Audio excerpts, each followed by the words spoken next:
ভাঙড়ে শওকত মোল্লা ঘনিষ্ঠ তৃণমূল নেতাকে খুনের পিছনে একজন প্রথমেই গ্রেফতার করা হয়েছিল, একজনকে, তিনি অবশ্যই তৃণমূল নেতা।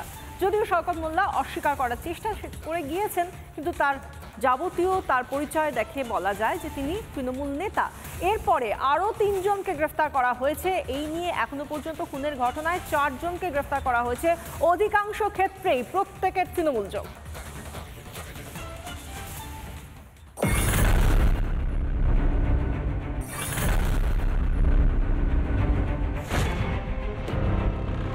নিজের এলাকাতেই গুলি করে কুপিয়ে খুন শওকত ঘনিষ্ঠ তৃণমূলের অঞ্চল সভাপতি রাজ্জাক খাঁ।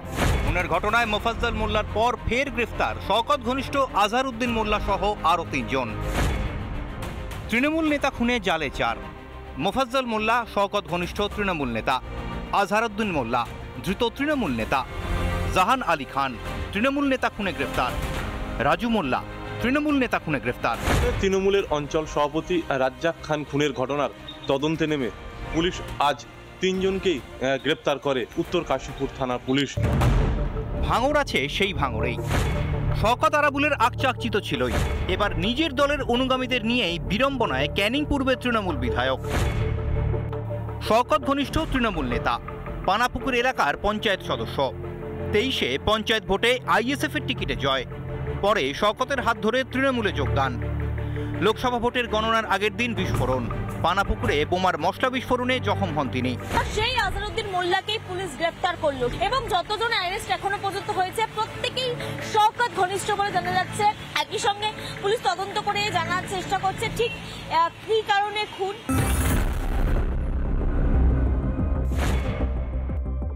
ষড়যন্ত্র করেই ভাঙড়ের তৃণমূল নেতাকে খুন। ধৃত আজহারউদ্দিন ও রাজু মোল্লা শুটার, দুজনেই রাজ্জাক খাঁকে গুলি করে। পরিকল্পনা থেকে খুন করা পর্যন্ত জড়িত এরা। আগেও তৃণমূল অঞ্চল সভাপতিকে খুনের ছক। পাতা থেকে জল পড়লেও নাকি খবর পৌঁছে যায় তার কাছে। সেখানে ভাঙড়ের দলের কোন্দল নিয়ে নাকি কিছুই জানেন না মমতা, নাকি নিজের দলের ওপর থেকেই নিয়ন্ত্রণ হারাচ্ছেন নেত্রী। রিপাবলিক বাংলা। নানা ধরনের কন্টেন্ট দেখার জন্য লাইক করুন, শেয়ার করুন আমাদের ফেসবুক পেজ, সাবস্ক্রাইব করুন আমাদের ইউটিউব চ্যানেল। পাশাপাশি অন্যান্য ব্রেকিং নিউজের জন্য অবশ্যই চোখ রাখুন রিপাবলিক বাংলায়।